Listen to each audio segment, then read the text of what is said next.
Thank you for joining us for the April 2021 Power Hour. We do these Power Hours every month. It's a free monthly professional development hour where you can learn about a variety of topics from experts in their fields. We do this the first Wednesday of each month from noon to 1 Eastern time. That's New York City time. And it's totally free to you. It's just an hour of professional development. If it strikes a fancy, maybe it's a subject you wanted to learn a little bit more about, but again, it's totally free. My name is Sheila Blair, and I'm a certified project manager. It's called Project Management Professional, or PMP is the initials. And today I'm going to be presenting project management basics. It would truly be impossible for me to deliver even a fraction of what project management is in the context of a 1-hour presentation. So over the next hour, we're going to just barely skim the surface of all that project management has to offer. It's such a huge subject. So let's start with some basic definitions. One, you have a project. A project is a temporary endeavor. It has a finite beginning and an end. And you undertake this project because it's going to deliver to you something tangible, a unique product, service, or something, a result. And then you have a program, which is a group of related projects or sub-programs. And they're managed in a coordinated way to obtain benefits not usually available by managing projects independently. So we bring them together. And then you have project management, which is the application upon those projects of all of the tools and knowledge and the skills, the techniques that project managers have at their disposal. And because each project is unique, in most cases, your ability to tailor all of these tools and techniques and skills and knowledge to each project uniquely is what makes you a good project manager. With program management comes many more benefits for the organization, because as you're managing multiple projects, multiple related projects, you're able to identify synergies between them or opportunities for savings. If you're at a level where you're doing program management, you usually have a little bit more authority than project managers do. In a traditional sense, project managers focus on the details of the project, whereas program managers focus typically on benefits realization. Project management consists of 5 process groups.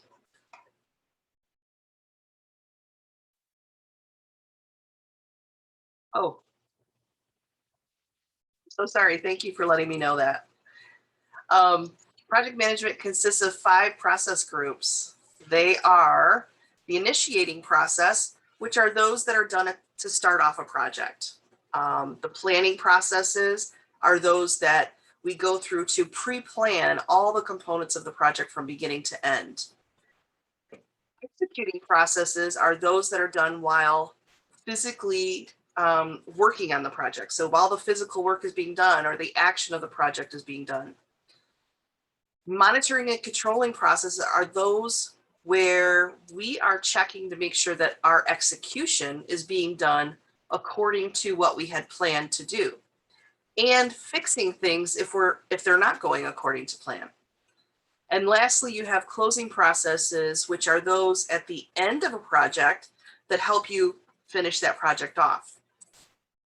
As you can see from the graphic on the screen, some of the process groups occur at the same time as other process groups. So it's even more evident to see on the next slide here. This graphic shows that these processes plotted out on a linear calendar. You can see that the time of the project goes left to right. Maybe it's a 3-month project, maybe it's a 3-year project, but from left to right. you can see the start of the project right here in the corner, and the finish of the project is over here to the right. Between the 2 points, a project is running. And notice how the project starts with the initiating process, as you would expect it to. But monitoring and controlling runs the full length of the project. And planning processes also start in the early stages of the project. Again, that's pretty much expected. And then you have executing processes that begin. At some point, the initiating processes end just as other processes pick up. Then the closing processes start, and that happens pretty early on, probably a third of the way, if not a quarter of the way through the start of the project. Project management is basically the art of juggling all of these processes in the air at one time, knowing when they're coming and going and which ones happen when. At any given moment, you are going to have processes or things that you're dealing with, work in your project that you're dealing with, that is happening in all of these processes. You might, for example, be only 3 weeks into a 10-week project, and you may have at least one active process going in each of the 5 process groups. It's truly a lot to manage. The role of the project manager is sort of like being the hub of the wheel when it comes to communicating with all the stakeholders of a project. As you can see by the different bubbles around the circle here, there are a variety of project stakeholders whose opinions, expertise, and input need to be considered. In addition to all the processes that need to be juggled, where the expectation is always to do that with excellence, by the way, project managers are required to identify all project stakeholders, each person's potential role and impact on the project, how often they need to be communicated with, and what information should be shared with them.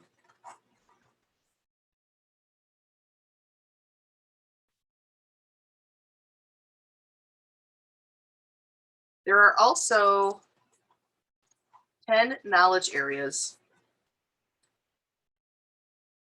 These not only reflect work to be done on the project, but also represent subsidiary plans that need to be developed and ultimately roll up into a fully developed project management plan, a written plan. This is a step that a lot of organizations skip because they don't feel that it has value. For each of the areas on your screen, a plan is written on how each of these will be handled on the project. For example, project risk. For project risk, a plan would be developed and written out as to how risks are going to be identified, how risk assessment will be accomplished, how risk responses will be handled, and how risks will be controlled. That kind of written plan is going to be created for each of these knowledge areas, and then we put them together to create the overall project management plan. Wow, that's a lot. And this is why people shy away from this, is because it sounds like a lot of work. Um, People wonder if it's really necessary to do all that work. And my answer to that is going to be yes, it is. But it's not as much work as you might think. Um, First, for most companies, they do similar projects over and over again, where a template could be built so that these subsidiary plans could be used over and over again with small customizations made specific to the project at hand. So you're not rewriting, reinventing the wheel every time you're doing a project management plan. It would be, you're basically, once it's created, you're utilizing the same template over and over again, and you're just tweaking it a little bit for each project. Additionally, it's super important to have a plan to reference. The purpose of the plan is to check yourself against the plan to make sure that you're executing the project as you had planned to do. Also, in case you hit the lottery and don't return to work, somebody else can pick up your plan and finish the project by following the path that you set forth. And that actually feels really good to a project manager. Most project management plans start with the charter. The charter is just a little bit of information. Sometimes it comes from a customer order. Sometimes it comes from just maybe an email that your boss has sent you. But it gives you a little bit of information. And typically, it's then the project manager's responsibility, along with maybe a project team that they're working with, to flesh out the rest of the plan. And that's where we get into all of these details. Who are the stakeholders? What kind of communications am I going to be doing? What is the scope of this project? So we're talking about, objectives, deliverables, things like that. We would do a risk plan, a quality plan. What does quality look like on this project? What resources are we going to be using? Human, material, equipment, and what is this going to cost us and how long do we have to do it? Typically, we get a little bit of information and we have to develop the rest of the information. So project management plan is called a progressively elaborated document or a living document. And the reason that it's called that is because there are changes that come all the time on projects. They're coming at you every single day. You can't write a project management plan and expect it to never change. Sometimes when we are starting a project, we only know so much. We have a lot of assumptions, and we need to turn those assumptions into facts and knowledge. And when we do that, as new information comes to light, we change our project management plan. In fact, your project management plan likely won't be completely 100% done until the very end of the project because you're making changes throughout the whole life of the project. So it is a living document. It changes semi-regularly on the project as new information comes to light. This is another aspect of project management that's difficult. One of the reasons why it's difficult to manage projects is because with everything else that a project manager has going on, they have to continuously update project documents and understand, okay, this is new information. How does it impact my project? And make that happen, and also tweak all the other things that it impacts because you're making this change. There's really a lot going on with project management. At the cross section of project process groups and the knowledge areas lie 47 different processes that we do in project management. A few examples of these processes, let's say under stakeholder management. When we start off the project in the initiating phase, we are identifying who those stakeholders are. During the planning phase, we are planning stakeholder engagement. We want to keep people engaged in the project. During the execution phase of the project, we are managing that stakeholder engagement, so it's actually happening. And then during monitoring and controlling, this is where we're checking to see if our execution matches what we had planned to do. And if it doesn't, we need to fix it. If it does, great. That means we're on target.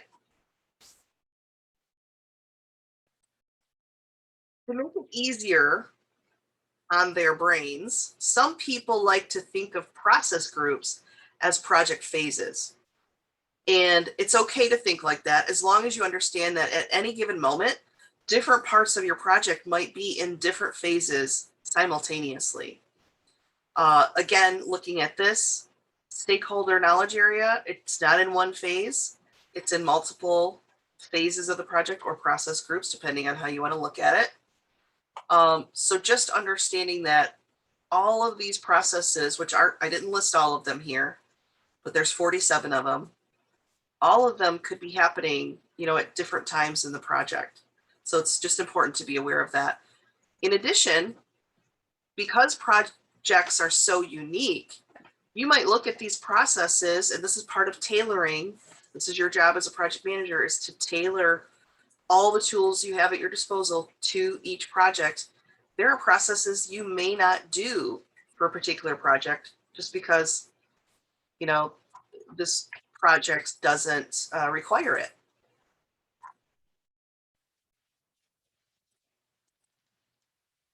Okay, just putting some information in the chat. If you're just joining us, I've got information in the chat for you. Okay. Before a project can even begin, even before that project is accepted, we must have a compelling reason for creating it. Those reasons can come from the items in blue. Most of our projects come from a customer request. But before we take on a project, there needs to be some type of business case developed to ensure that this project won't break the company. To do this, someone should be conducting a break-even analysis to determine, okay, we're going to expend these funds towards this project. At what point do we break even? Maybe a payback period. How long will it take to get our money back for making this investment in this project? Or a net present value, which shows how investing in this project is going to make us more money than if we were to keep our money in the bank. All of these methods that I just mentioned are going to let us know how much investment the project will take and when we're going to make our money back, maybe even how much money we're going to make. Of course, if you have a set price list for your products, hopefully somebody at your organization has already done this in order to determine what prices to set for your product. Because as you're pricing things out, you want to make sure that your company is making money on that product. So you want to make sure that your costs are covered, that your overhead is covered, that there's some level of profit in there for your organization. So hopefully somebody has done the math for you.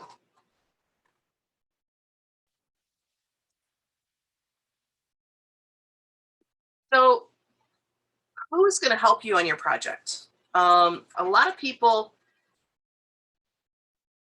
have the wrong idea about projects and project managers. Some people want to be project managers because they want just a ton of control. Well, I'm here to tell you that in most cases, project managers have no authority and have very little control. Okay, so we need a different reason to want to be a project manager. The job of a project manager isn't easy. You have to find allies. You have to find people that will help you with this project. And some of those people include maybe a governance board for your project. If your organization has a project management office or some type of steering committee that helps you make decisions on projects, that is a good board to assist you. Resource managers, these are the people that you're going to be negotiating with to get people on your project team to work on your project. The end user of the product that you're creating, for example. Not that you're going to have those end users at the table with you, helping you make decisions, but it's important that you understand what their needs are, either through research or somehow they have to be represented as you're planning this project.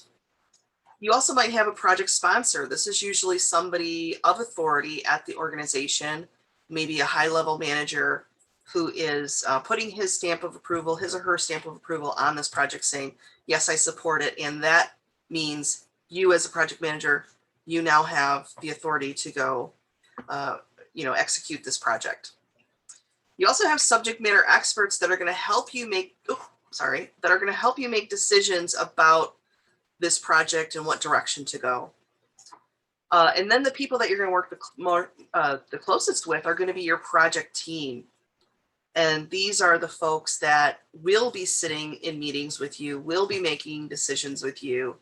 You are not an island unto yourself. You are You have to get help with these projects because typically project managers, they're not just handling one project at a time. We're usually juggling multiple projects, right?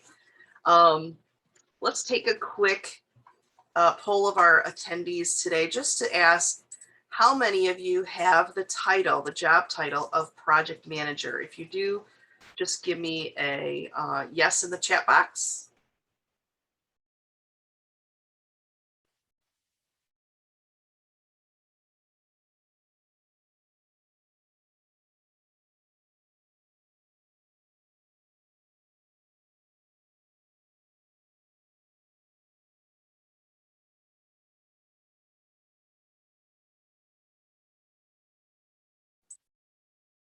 Okay.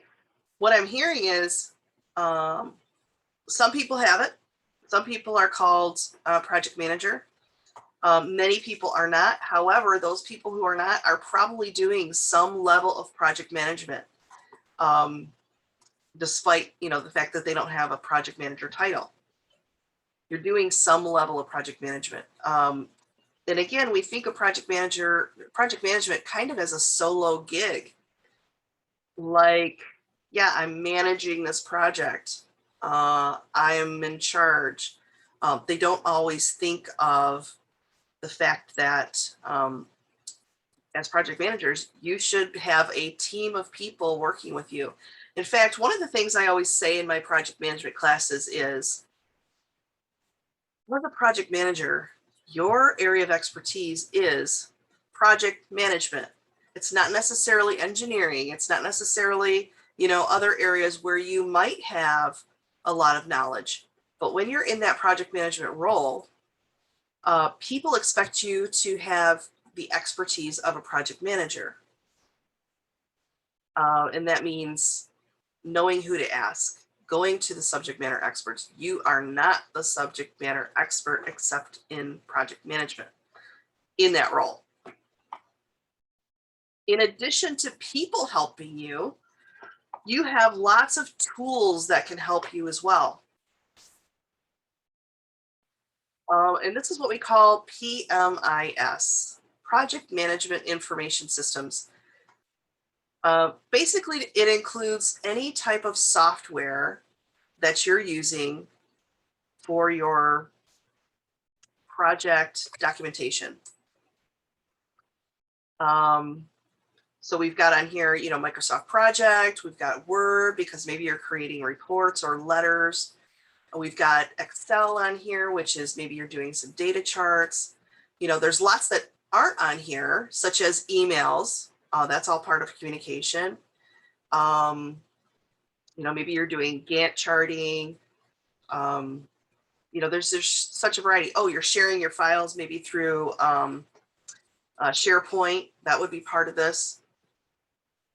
It's all the things that are used to communicate with stakeholders, used to keep track of the project. At the end of a project, all of these files that you're using become part of the organizational assets. We think of assets of a company as, the vehicles that they own, the buildings that they own, the furniture that they own. We don't ever hardly think of the files that we have, the documentation that we have as part of our organizational assets. Well, your project files are extremely important and should be, very proprietary and very private. But it teaches you, if you look at, some old files, it'll teach you what not to do.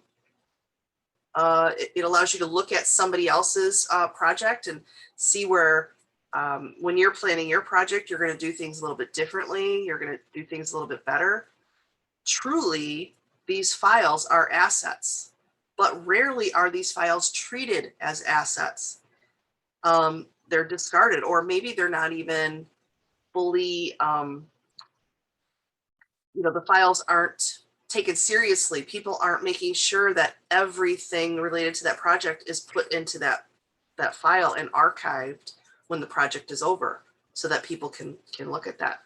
So those assets become very important, and that's why the PMIS is so important. It's just one of the tools that you can use. So more than just these software-based tools, there are other tools specific to project management.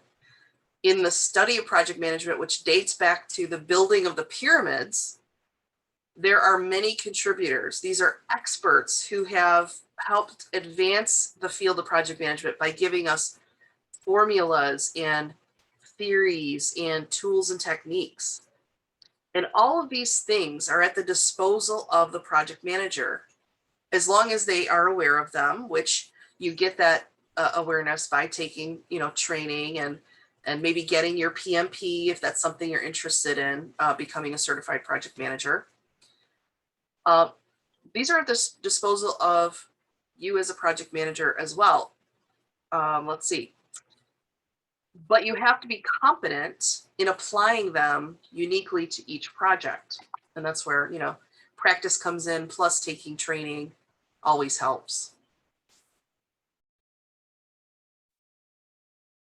Believe it or not, a project manager spends 80 to 90% of his or her time communicating.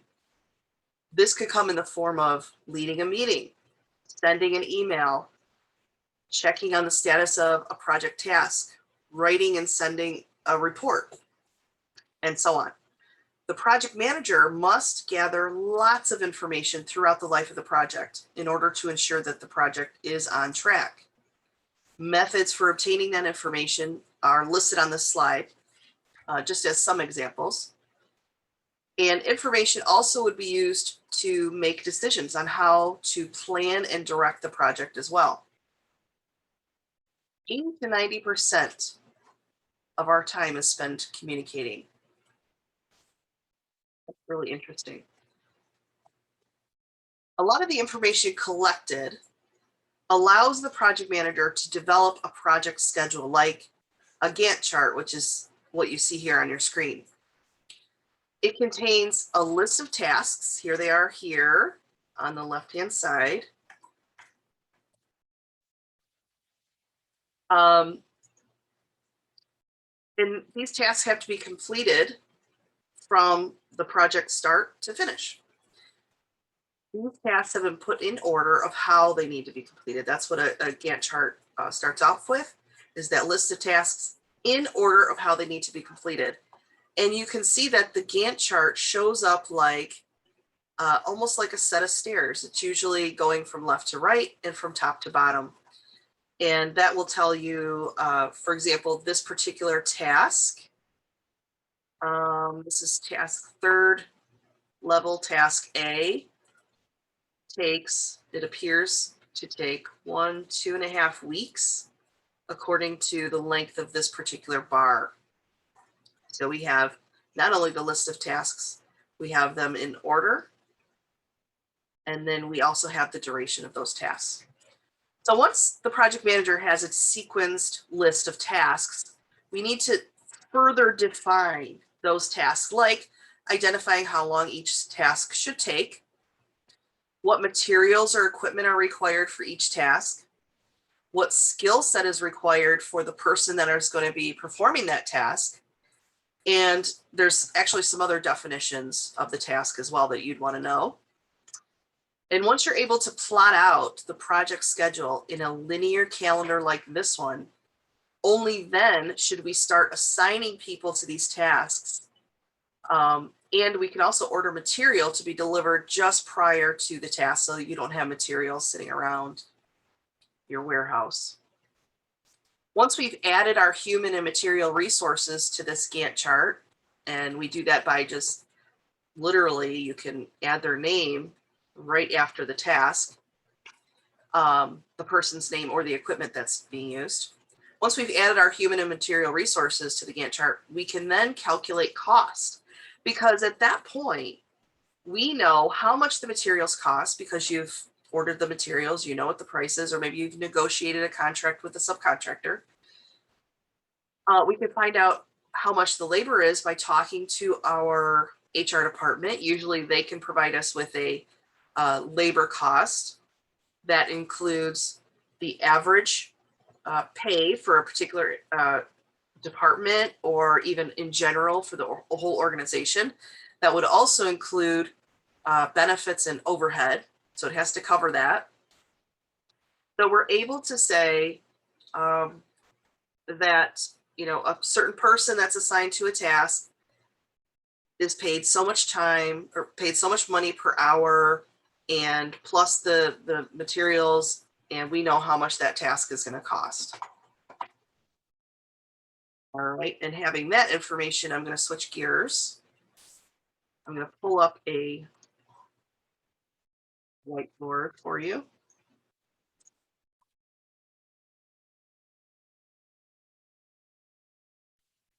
Do this little activity just to give you a taste of, how that might work.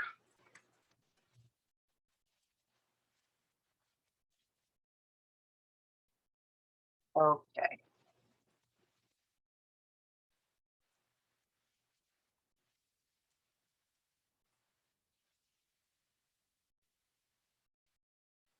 All right. So I'm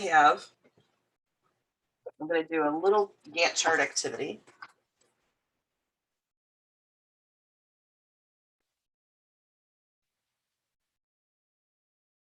And we're going to pretend that this is on a Gantt chart. This is a 5-day activity. This is a box on a Gantt chart. Each of these boxes represents one day of the activity.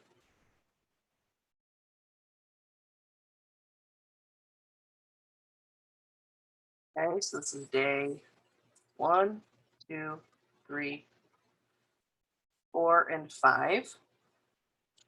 Okay, we know that I'm just going to call this task. We also know that we're going to be putting somebody named Cindy on this task. So this task is going to be done by. Excuse me, nothing is shown on the screen. Oh, I'm so sorry. Thank you for letting me know.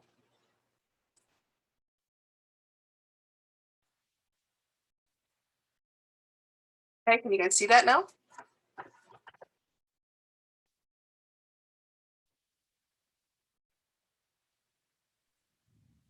Yeah, we can see. Oh, I can't see it on my screen.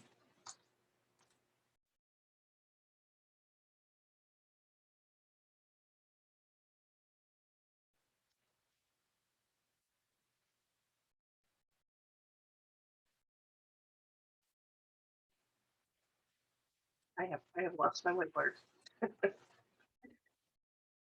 1 minute. There we go. You guys can see this, right? Russell, you have your hand up. Do you have a question?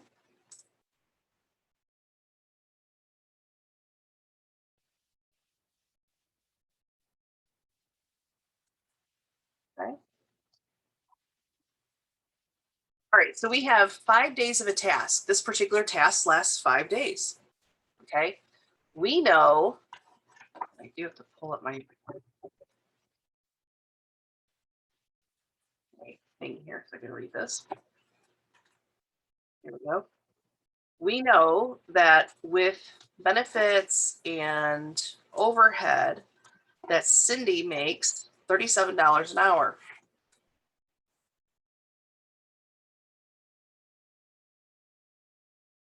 Per hour. Okay.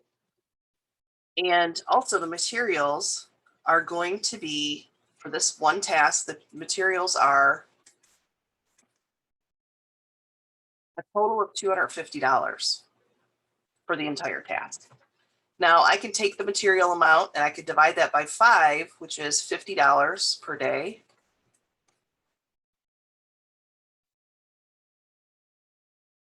Plus, Cindy's working 8-hour shifts, so I could take my $37 an hour times 8 equals $296. So her labor for each day is $296 plus the $50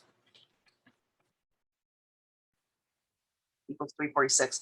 So the total cost for this activity on a per day basis is $346. This is assuming that, we're not really calculating in here any electricity being used or anything like that. It's just labor and materials. Now you can see how much you're spending on a per day basis or a per task basis. And that means all you have to do, because you're adding these together, or adding the cost to each task, is then you just add them all up, all the days of the project, or all the task costs, total task costs, and that gives you your total project budget. Being able to have a daily cost rate allows you to measure the performance on your project very easily. All right, so let's say this is what we had planned to do. We had planned to spend $346 a day for 5 days for this particular task.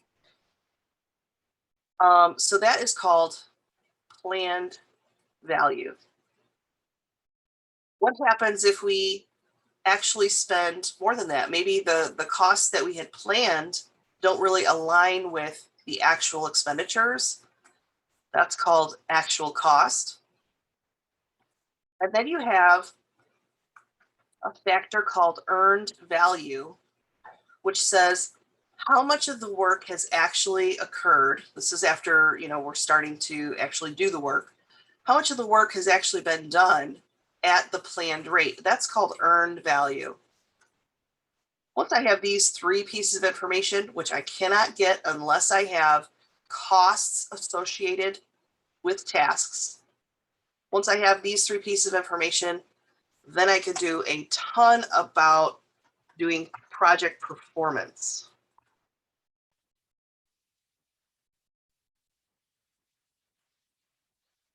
We'll get into project performance now.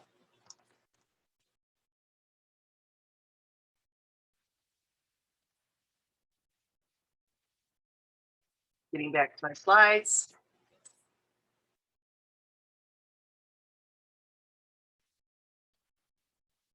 Okay. So here's an example of what we can do with that information that I just shared with you. On this particular slide, you can see we have earned value, which is those things that I just mentioned: earned value, planned value, and actual cost. Okay. Now, planned value, this is called an S-curve, an S-curve chart. And it's typical project performance chart that allows you to track the status of your project. When it comes to planned value, because planned value is all about how my project is going to perform based on what I had planned to take place, you can actually, this line can actually run throughout the whole life of the project. It goes from the very beginning to the very end of the project, because this is all part of the planning.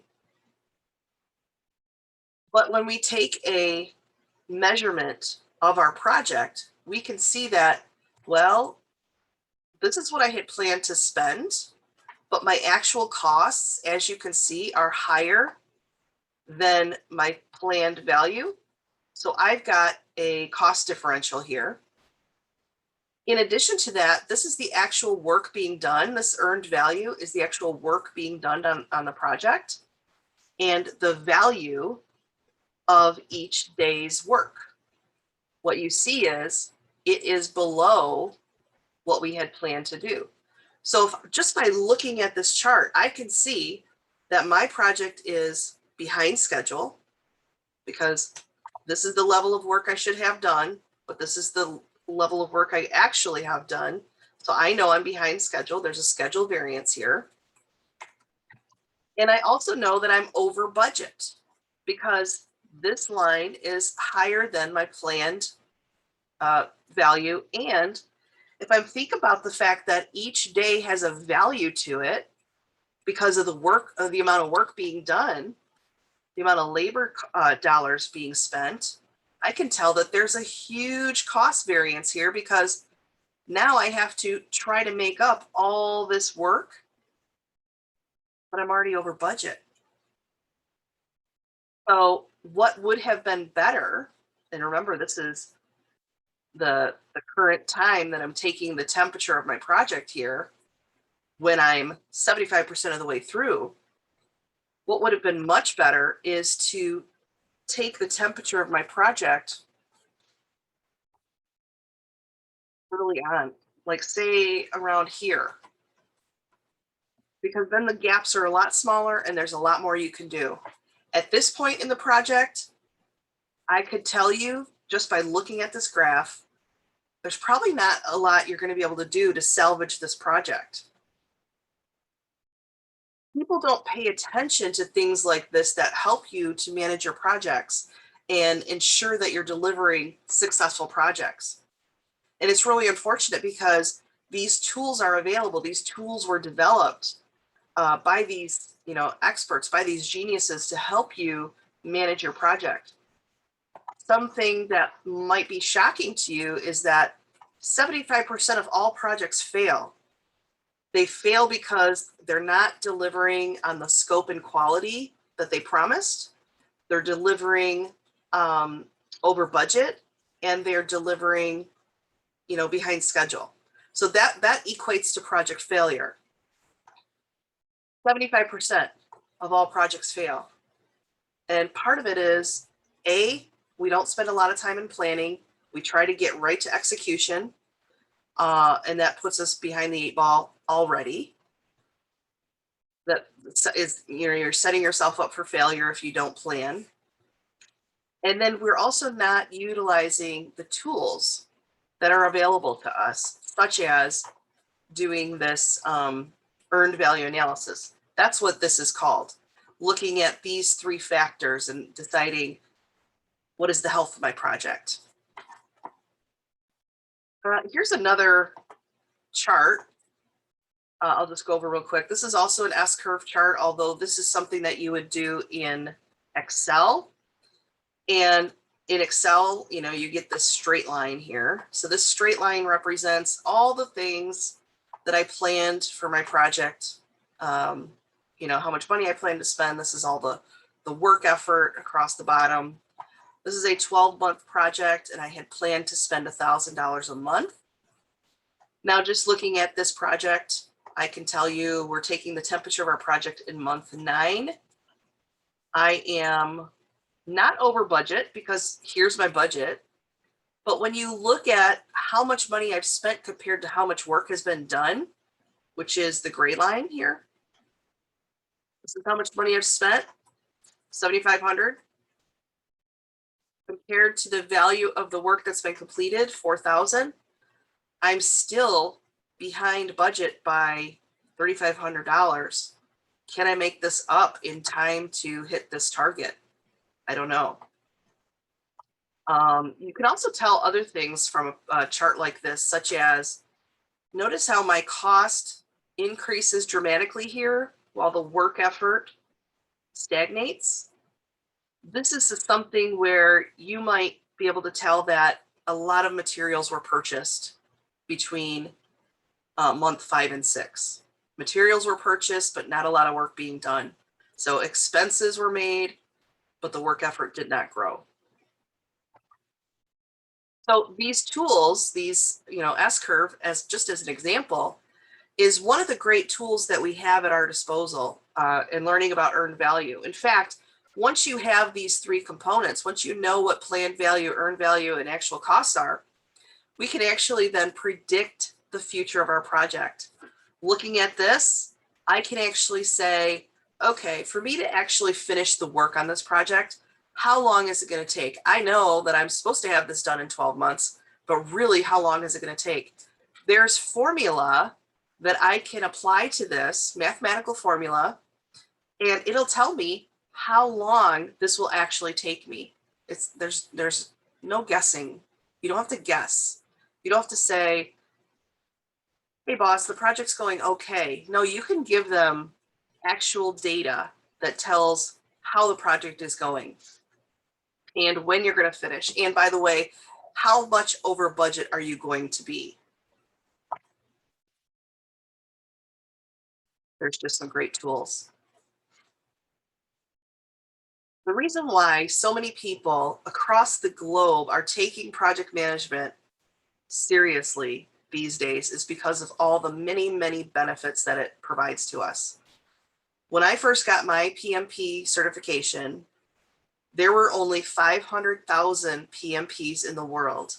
And if you think about how many projects go on in the world every single day, every car that's built, every building that goes up, every software launch that comes out, all of these things are projects in addition to, other, less significant projects. All these projects are happening across the world, and there were only 500,000 project managers.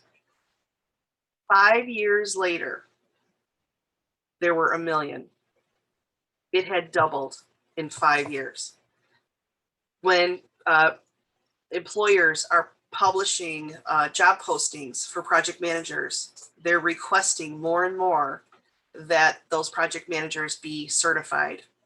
People are taking project management a lot more seriously, and they're realizing that people with training, formal training in project management, are able to deliver benefits to the organization. They're able to create project success where in the past 75% of projects were failing. So this slide here represents the importance of managing projects in a structured way using international best practices. If you look at these, would your organization enjoy some or all of these benefits? Usually the answer is yes.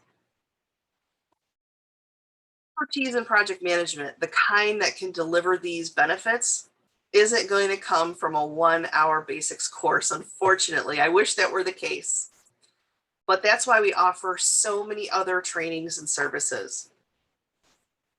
Not only do we offer a wide variety of project and program training, including a project management professional certification exam prep course if you want to get your PMP, but we also offer consulting services that help you create a project management office within your company or develop your project management processes and even more, as you can see from this slide.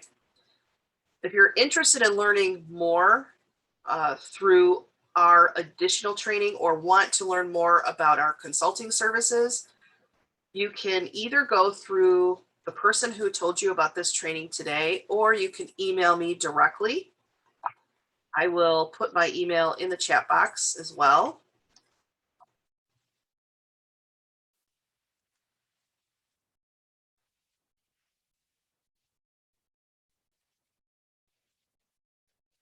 Okay, it's in the chat box. And you can contact me directly. I can help you. Just send me an email. I can put you in touch with the right people. I also have a project management professional, or PMP, certification exam prep course coming up at the end of this month. It's going to be online, so you can join from anywhere.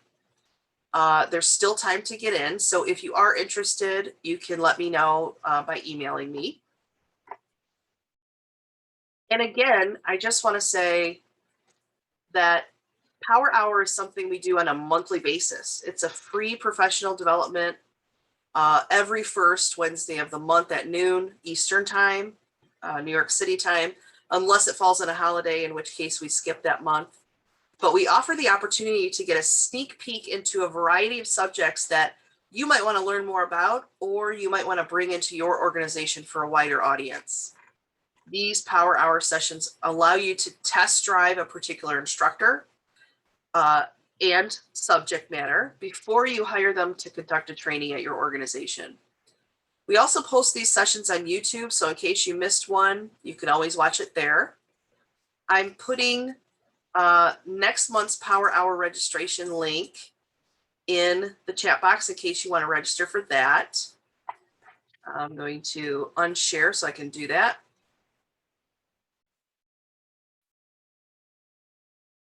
Okay. So next month we have a new subject matter for Power Hour if you're interested. It's about leadership, and you can go to this link that I just put in the chat box and you can register for that. Again, it's all free. Thank you guys for joining me. Are there any questions that I can answer for you?